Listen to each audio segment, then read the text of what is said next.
Hi,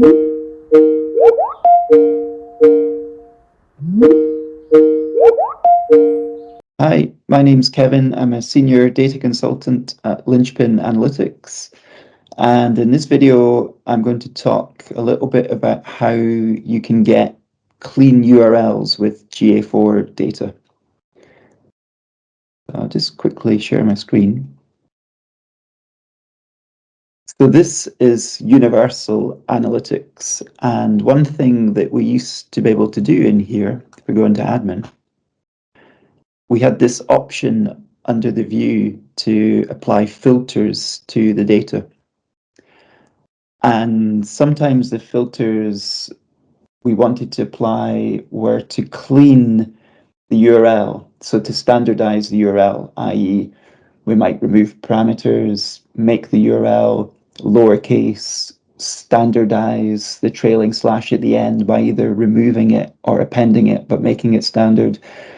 And the reason for this is when you create reports with Google Analytics data, what you don't want is your data split across many rows simply because there is a difference in the URL when it's not really a difference. It's simply a parameter.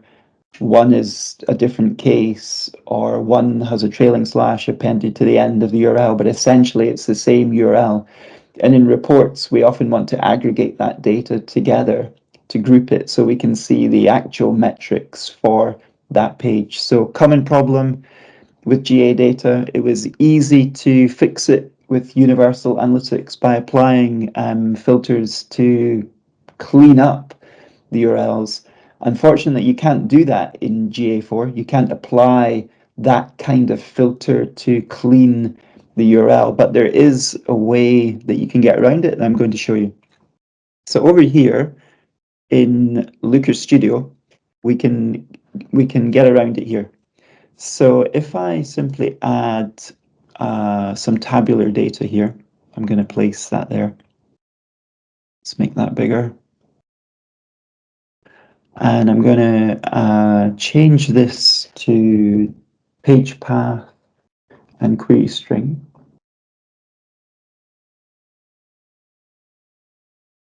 So here we go. We have our page path, and here we can see a parameter here.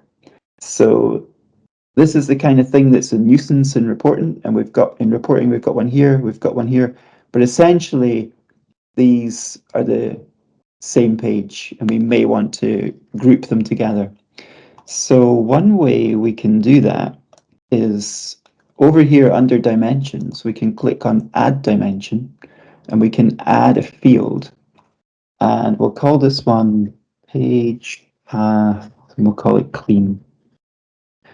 So here we can apply expressions or formulas to change this data. So if I just take this and paste it in here, so RegEx extract there, and now I want the page path and query string, this one, and then I'm just going to paste this on the end. So there's my expression, regular expression extract.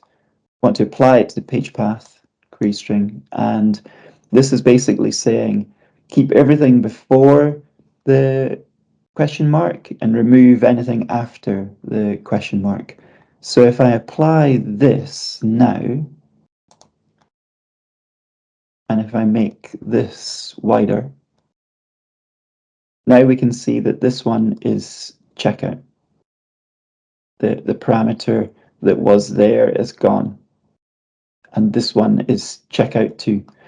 And if I removed this dimension, these two would aggregate together into one row, which is what we want in terms of the metrics. So here the problem is that they're split across two rows, but if I remove this dimension, then these will aggregate together. So we can let's just test that. So if I take this one out, so now we just get the one checkout up there. So aggregated together. So all good. That's the result that we wanted. So another thing that we can do in here is we can go further. So that simply removes the parameter. But sometimes it's not showing in this. This is Google example data. It's not showing here. But quite often in GA data, you get inconsistent trailing slash at the end. Sometimes there's no trailing slash, sometimes there is. And that can cause data to be split across multiple rows for the same page. So how would we get around that? So the regular expression we want for that one is this one here. So we can keep adding these on. We just have to be careful when we add them on, but we can add more on. So I'm adding regular expression replace, open bracket, and then we go to the end of the expression. And now we want to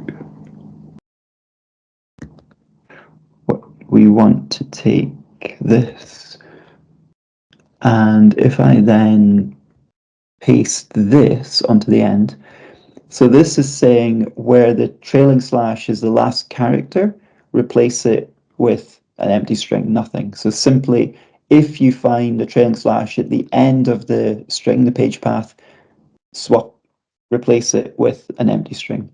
So I can apply that one. And we won't see any change here because we don't have an example of that, but this does work. So we've got two regular expressions there, one handling the query string, one handling the trailing slash, making that consistent. And there's one more that was quite common that we can apply, and that is we can make everything lowercase. So to do that, we simply type lower, open bracket, and move to the end, and we always have to close the bracket, close the bracket. So it's happy with that. So if we click apply, so that is it's ensuring that all of the URLs are lowercase, and that takes care of the issue where we get multiple rows for the same page simply because there's mixed case, one had an uppercase character, etc. And we can probably prove that that is actually working because we can change that to upper. And we see everything becomes uppercase, but we don't want upper, we want lower. So let's put it back to lower. Okay, so we've done three things there just to standardize the URLs.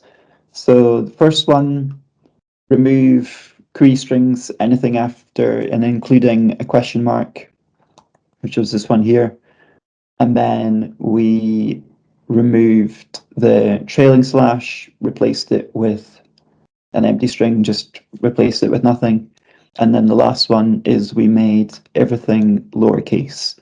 So three expressions there that you can apply in Looker Studio to your GA4 data to apply the filter options that you did have in Universal Analytics for tidying up URLs and making them consistent so you get aggregated data.